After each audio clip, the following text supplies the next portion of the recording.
Gratitude is only for God Almighty, the Lord of the worlds, and may His peace and mercy be upon Muhammad, the trustworthy. I seek refuge with God Almighty from the accursed devil. In the name of God Almighty, the most gracious, the ever merciful. Ladies and gentlemen, this is verse 4 of Surah AL Nisa, with which we are beginning the study of the Quran. Prior to this, some guidelines were being given with regard to the orphans, since the Muslims have been addressed in this surah, and commands for their purification and sanctification have been given, and for them, the foundation required for a righteous society has been elaborated. First of all, the issue of the orphans has been addressed. I have stated earlier that people would generally misappropriate their wealth or intermingle their wealth with their own in order to devise ways to usurp it. They would feign administrative ease to indirectly take control of their wealth. Hence, the Quran instructed them to desist from this. Following this, it was stated that if, for safeguarding or managing their wealth, you require the support of their mother or a relative, then the women accompanying them, you may marry 1, 2, or up to 4 of them, so that they assist you in safeguarding the wealth of the orphans with integrity and honesty. While this was stated, an additional issue arose: the women with whom marriage would be contracted in consideration of the interests of the orphans. Would there also be a condition of dealing justly with them? It was then clarified that this condition must be observed strictly. It cannot happen that, on one hand, a measure is adopted to remove an injustice, while on the other hand, another injustice is committed. Thus, a warning was issued against such injustice. Now another issue arises. That issue was that people began to think that on one side, we are being encouraged to marry, and to marry for the sake of orphans. One situation is that a person chooses a woman to marry by his own will. Hence, this encouragement is being given, but despite this, would the mahar or the dower still have to be given? It is possible that this matter may not appear significant, since people may be well off. However, among the Arabs it was indeed an issue that they marry, they safeguard, they manage affairs as well.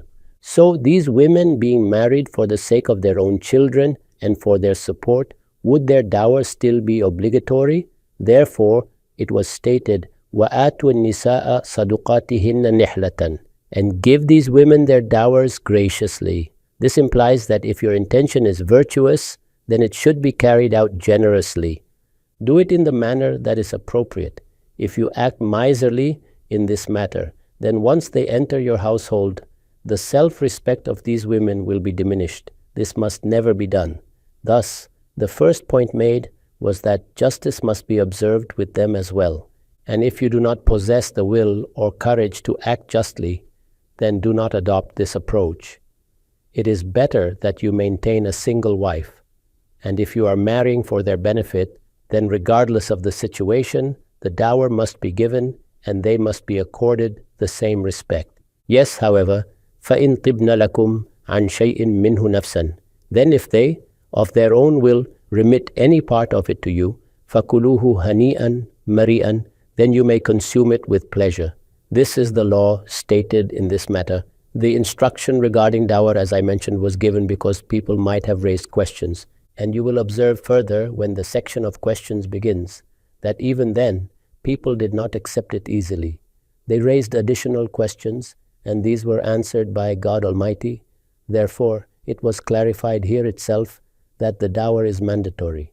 The rights of women and the law of marriage, which have been established, remain as they are.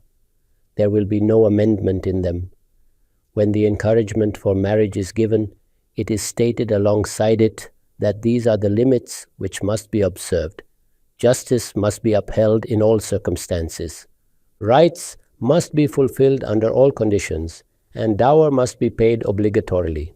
There is no concession in this regard. One cannot make the excuse that since encouragement has been given by God Almighty, and we are responding to that encouragement, therefore, a concession should be granted. Since this was for the sake of orphans and not our personal desire to marry, Thus, it was stated that if the woman herself wishes to grant such a concession, God Almighty has no objection.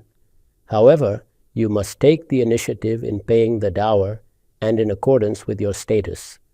This is how honorable people must behave. وَلَا تُؤْتُوا السُّفَهَاءَ أَمْوَالَكُمْ الَّتِي جَعَلَ اللَّهُ لَكُمْ قِيَامًا وَارْزُقُوهُمْ فِيهَا وَاكْسُوهُمْ وَقُولُوا لَهُمْ قَوْلًا مَعْرُوفًا. Earlier, God Almighty had instructed that the wealth of orphans should be returned to them. The discussion had begun from this point. Return the wealth to the orphans. Do not mix their wealth with yours. Be fair regarding properties, whether of inferior or superior quality. All this had been stated. One possible consequence of this could have been that the orphan is currently not capable of managing his or her wealth, yet you hand it over and absolve yourself of responsibility. Is this not a possible interpretation? One aspect is refraining from misappropriating the wealth. The other aspect is that the orphan is not yet capable, so should it still be handed over? It was clarified that this is not what is meant. وَلَا تُؤْتُوا السُّفَهَاءَ أَمْوَالَكُمُ الَّتِي جَعَلَ اللَّهُ لَكُمْ قِيَامًا. And do not give to the immature your wealth, which God has made a means of sustenance for you. Until the orphan is capable of managing wealth, that wealth must remain in your custody. Thus, when God Almighty said to return the wealth, it meant when the orphan is capable. This is similar to what I often explain. When we speak or give instructions, there are rational implications within the statement. When God Almighty instructed to return the wealth, it did not mean that if the orphan is a 2-year-old child, you hand over the wealth and conclude the matter. That would amount to destroying the wealth. Thus, such implications can cause misunderstanding, so it was clarified, if the orphan is immature and incapable, then the wealth must not yet be returned. Why? The reason given is, God Almighty has made wealth a means of establishment and sustenance for society. Regarding wealth, there are mystical ideas often found in religious literature. Those who interpret religion mystically often hold a certain attitude towards wealth and economy. But when the Quran discusses wealth, observe how it describes it. جَعَلَ اللَّهُ لَكُمْ قِيَامًا. Wealth is not an ordinary thing, it is a great blessing of God Almighty and a means for sustaining life. Therefore, it must never be wasted recklessly. It is not something insignificant, as sometimes portrayed in mystical thought, where the world is described as worthless. No, God Almighty says it has been created for sustenance, for the survival of life, and society depends upon it. These are profound words. Wealth is not merely the wealth of an orphan, its loss harms society and the family as well. God Almighty has made it a means of societal stability. Therefore, it cannot be entrusted to the immature. In matters of ownership, the collective welfare and family interest must always be considered. The loss of wealth can ruin an entire family and at times even impact society. This is not a trivial matter. For example, consider industry today. In earlier times, people worked in fields or led caravans. If one enterprise collapses, count how many livelihoods are affected. Thus, the Quran's perspective on wealth is distinct. It addresses it from a different angle. Observe here, return the wealth, do not cheat, do not misappropriate. These are moral directives. However, do not give it to the immature. And the reason given is that wealth is the foundation of societal stability. Society stands upon it, plans are made upon it, and human life thrives upon it. Since this is a blessing created by God Almighty, the Quran describes it as bounty and goodness. God Almighty declares it among His countless blessings. Therefore, no incorrect attitude should be adopted towards it. The wealth of an orphan reflects the very philosophy for which God Almighty has made wealth a societal asset. Thus, if an orphan is innocent and immature, it is the duty of guardians to preserve that wealth under their protection and not hand it over prematurely. Otherwise, it is feared that this wealth, created for sustenance, would be lost. This was the point. So, what is the complete understanding? The wealth is neither for misappropriation nor for loss or neglect. It remains with you due to the orphan's immaturity. However, the moment he or she becomes capable, it must be returned. This is the complete principle, and you may include the mother or sister to form a family. And elsewhere, the Quran states that if you can establish a family structure, bring them under one household, then you may take steps for that. However, even then, no injustice should occur. If you reflect carefully, you would realize that the matter which concerns God Almighty the most with regard to human beings is that nothing should exist which violates justice. If you observe the entire discourse, where did the discussion begin? Fear God Almighty, you are the progeny of a single Adam and Eve, and you have one God, therefore fear Him. Fear the God in whose name you appeal to one another, and on whose basis you establish relationships, and be mindful of breaking ties of kinship. Return the wealth of the orphan, and ensure that transactions are just, both here and there. For every course of action, the fundamental principle is justice and fairness, which must not be violated in the slightest. Now it was stated that until the orphans are immature, do not return their wealth to them, as God Almighty has made it a means of your sustenance and stability. وَارْزُقُوهُمْ فِيهَا وَاكْسُوهُمْ. This is another aspect. You did not return the orphan's wealth and kept it under your protection. You are a person of integrity. Yet, regarding the orphan, you think that sooner or later you will have to return his wealth, and you wish to avoid any accusation. So, you begin to make life difficult for him, adopting a miserly and overly cautious attitude. Thus, it was stated, this is their wealth. All their financial needs must be properly fulfilled, providing them with food and clothing. وَارْزُقُوهُمْ فِيهَا وَاكْسُوهُمْ. And likewise, if they require anything, and something is needed by them, وَقُولُوا لَهُمْ قَوْلًا مَعْرُوفًا, then you must address them with kindness, providing them with food, drink, and all their needs should be done generously. Those familiar with the Arabic language know that the Quran did not say, وَارْزُقُوهُمْ مِنْهَا. Rather, it stated, وَارْزُقُوهُمْ فِيهَا. Had it said that, it would have meant, keep feeding them from it. Instead, the Quran indicates, fulfill their needs in a generous manner as a father would do. With affection and love, fulfill their needs. Maintain proper records, but do not adopt a harsh attitude. You see, when we advise someone to be just and truthful, there is also the possibility of becoming excessive. They must be treated with justice, but this should not lead to harshness or mistreatment. Hence it was stated, وَابْتَلُوا الْيَتَامَى. Now it was said that since this wealth is under your care, and they are immature at present, then until the age of marriage, until they reach puberty, continue to assess them. How? By entrusting them with minor or major responsibilities, to observe whether their mental development and ability to bear responsibility and understand matters is progressing or not. The reason is that physical maturity does not necessarily imply intellectual maturity. A person may become physically mature, yet not be capable of handling responsibilities. Since safeguarding wealth is the core subject of these verses, it was stated, continue evaluating them until they reach marriageable age. فَإِنْ أَنَسْتُم مِّنْهُمْ رُشْدًا. Then if you perceive in them sound judgment, that they are capable of managing their wealth, فَادْفَعُوا إِلَيْهِمْ أَمْوَالَهُمْ. Then return to them all their wealth. Their wealth must be fully restored. At that point, your responsibility ends.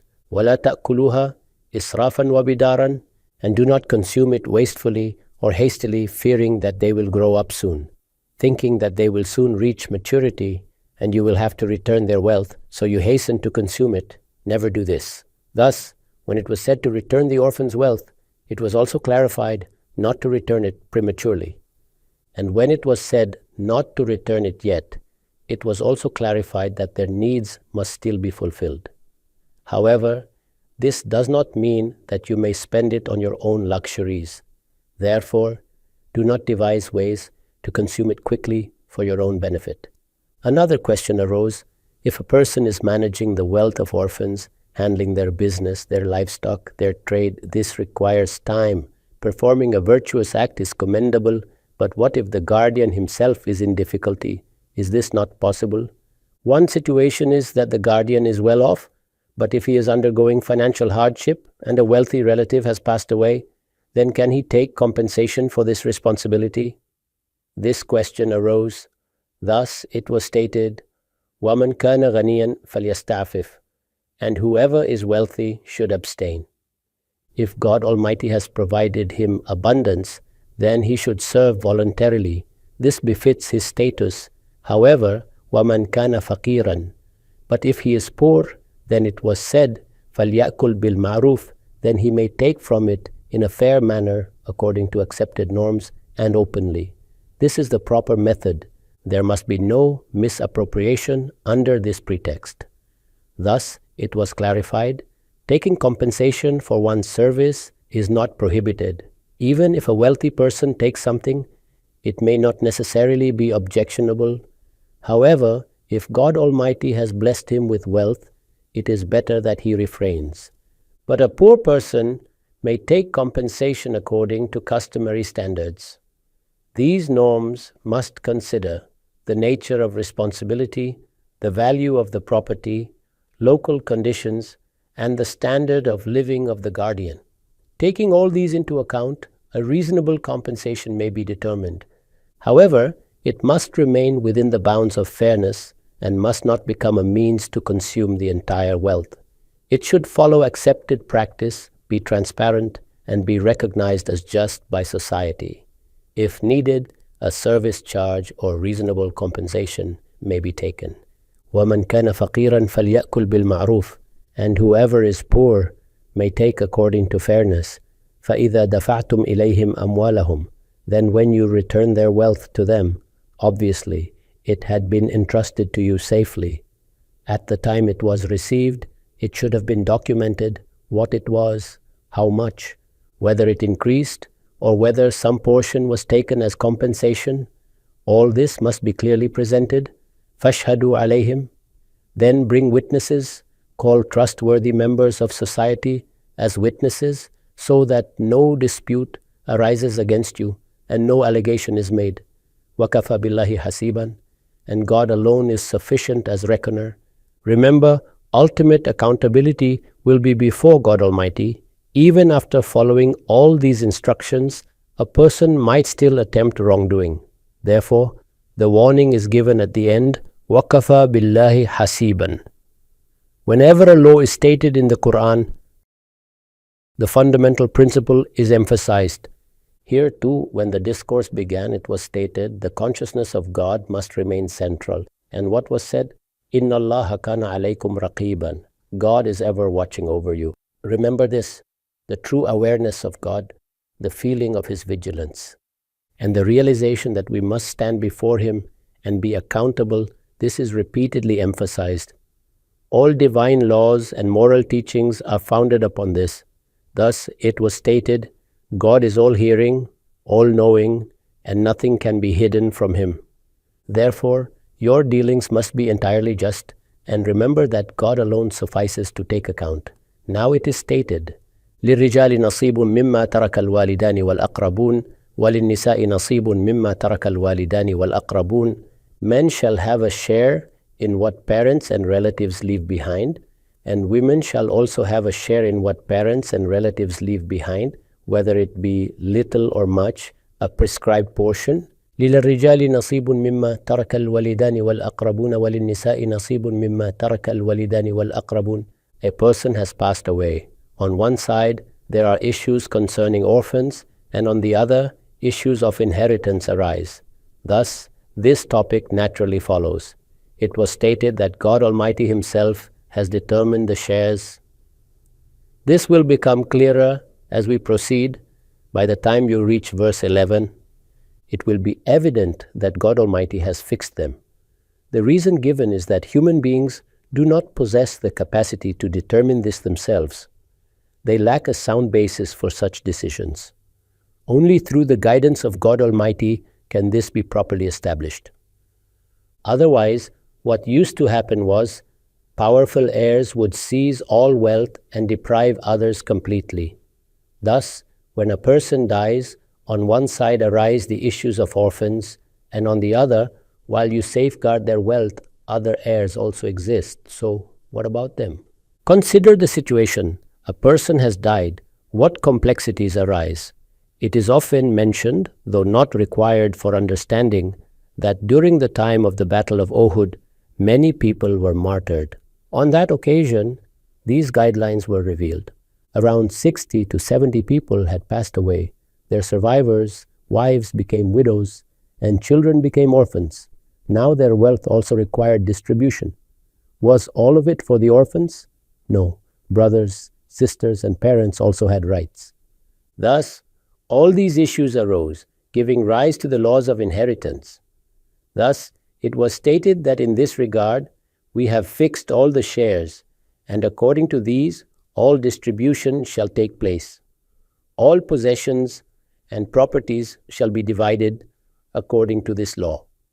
The nature of pre-Islamic Arabian society, if you study it through their poetry and literature and observe the indications within the Quran and also examine the narrations, you will learn that setting aside women and children, all weak inheritors, were at the mercy of the powerful inheritors.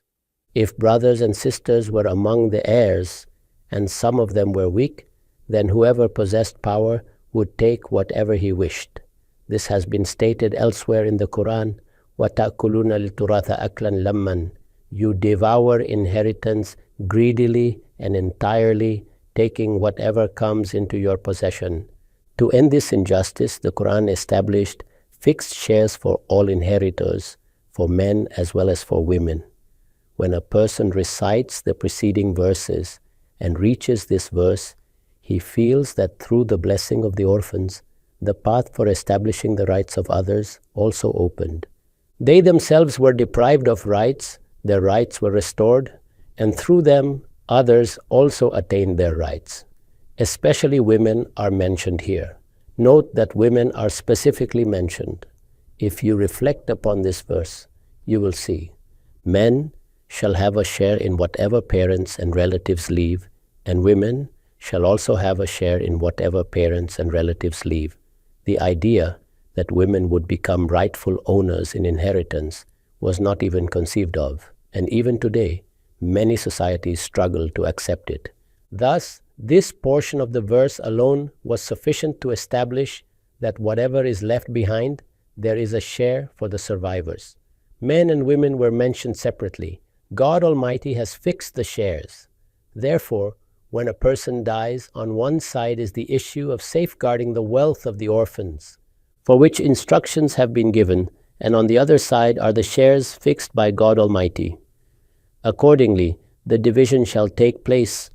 وَإِذَا حَضَرَ الْقِسْمَةَ أُولُو الْقُرْبَى وَالْيَتَامَى وَالْمَسَاكِينَ. Now, since it was a tribal society where people lived together, it was stated that at the time of distributing the inheritance, when the rights of people are being fulfilled, if close relatives, orphans, or the needy happen to be present, then give them something as well. وَقُولُوا لَهُمْ قَوْلًا مَعْرُوفًا. Do not speak harshly or rudely to them, rather speak to them with kindness. Regardless of whether they possess a legal right or not, they should be given something and sent away graciously. The attitude of miserly and tight-fisted people, although the wealth is in your control, and you have the authority, must not prevail. Even when the wife or parents are present, your conduct towards relatives and friends should remain good. Thus it was said, Kulu lahum qawlan ma'rufan. Speak to them with kind words. It was further stated that other orphans and the poor who may be present, even though the wealth legally belongs to you, وَلْيَخْشَ الَّذِينَ لَوْ تَرَكُوا مِنْ خَلْفِهِمْ ذُرِّيَّةً ضِعَافًا. Let those fear who, if they were to leave behind weak children, would themselves be anxious for them. Thus they should fear God Almighty and speak with justice in all matters. They should reflect upon such a situation. These may not be your own orphans, But if they were, what fears would you have had? وَلْيَخْشَى الَّذِينَ لَوْ تَرَكُوا مِنْ خَلْفِهِمْ ذُرِّيَّةً ضِعَافًا خَافُوا عَلَيْهِمْ. They would have deep concern for them. فَلْيَتَّقُوا اللَّهَ. So let them fear God Almighty. وَلْيَقُولُوا قَوْلًا سَدِيدًا. And let them speak words that are just and upright. Speech should be clear and straightforward. Dealings should be transparent and simple. This is what justice demands. However, justice must be exercised with compassion, accompanied by love and affection. This is what has been taught. On one side are legal rights, and on the other, the poor, the needy, and family members who gather on such occasions, perhaps hoping to receive even a small portion. Thus, generously, without stinginess, give them something and speak to them with dignity as they depart. This is the concluding verse of the matter under discussion. It was stated, إِنَّ الَّذِينَ يَأْكُلُونَ أَمْوَالَ الْيَتَامَى ظُلْمًا. Indeed, those who unjustly consume the wealth of orphans, إِنَّمَا يَأْكُلُونَ فِي بُطُونِهِمْ نَارًا. They are only filling their bellies with fire, وَسَيَصْلَوْنَ سَعِيرًا. And soon they shall enter a blazing fire. Thus, the discussion concludes, this is a severe warning and a strict prohibition. It was made clear that God Almighty has given His guidance, has conveyed His command, and it must be upheld in all circumstances. The wealth of an orphan must never be consumed unlawfully. Reflect upon the entire sequence of these 10 verses. How was the foundation laid? It began with the consciousness of God. Fear God, for if you do not fear Him, you will fear nothing else. Adopt consciousness of God, and it was made clear that no superiority or inferiority exists on the basis of creation. You originate from one Adam and Eve, and you have one God. He is observing everything. Now, an issue has arisen within your families and society. Some people have passed away, and their children have become orphans. Regarding their wealth, you must understand that you are facing a great trial, one that demands justice, kindness, love, and compassion. Wherever confusion might arise, guidance has been provided for every matter. The distribution of inheritance has been clarified, and its laws will be detailed further. After these 10 verses, from verse 11 onward, God Almighty begins the detailed laws of inheritance. However, this introduction was necessary to explain how inheritance is to be divided. It was also emphasized that if orphans, the poor, or close relatives are present at such occasions, they must not be turned away harshly. As is commonly observed, when food is being prepared for distribution and people gather, some are driven away with harsh words. This attitude is incorrect. One must respond with kindness, excuse oneself gently, and if something can be given, it should be given. Thus, Kulu qawlan ma'rufan, speak with kindness. Observe that on one side is the consciousness of God and adherence to His limits. And on the other side, along with honesty and justice, special emphasis is placed on courtesy in speech. Even if you cannot give anything, your words must remain kind.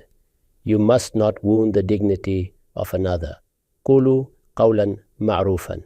And in your dealings, waqulu qawlan sadidan. Speak clearly and justly. Combine affection in speech with justice in conduct.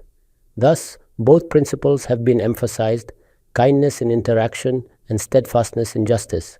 إِنَّ الَّذِينَ يَأْكُلُونَ أَمْوَالَ الْيَتَامَى ظُلْمًا. Indeed, those who unjustly consume the wealth of orphans, وَسَيَصْلَوْنَ سَعِيرًا, shall soon enter a blazing fire. Now, listen to the plain translation of these verses, and give these women their dowers as they are to be given. Then if they, of their own accord, remit any portion of it to you, you may consume it with ease and satisfaction. And do not give to those who are immature the wealth which God Almighty has entrusted to you as a means of sustenance. Rather, provide for them from it, clothe them, and speak to them kindly, and continue to test the orphans until they reach marriageable age. Then if you find them capable, return their wealth to them, and do not consume it wastefully or hastily, fearing that they will grow up. And whoever among the guardians is wealthy should abstain, and whoever is poor may take according to fair custom. Then, when you return their wealth to them, bring witnesses upon it, and God Almighty is sufficient as reckoner. Men shall have a share in what parents and relatives leave behind, and women shall also have a share in what parents and relatives leave behind, whether little or much, a fixed portion. And when relatives, orphans, or the needy are present at the time of distribution, then give them something and speak to them kindly. And let those fear who, if they had left behind weak children, would themselves be anxious for them. So let them fear God Almighty and speak justly. Indeed, those who unjustly consume the wealth of orphans only fill their bellies with fire, and soon they shall enter a blazing fire. I say these words of mine, and I seek God's forgiveness for myself, for you, and for all Muslims.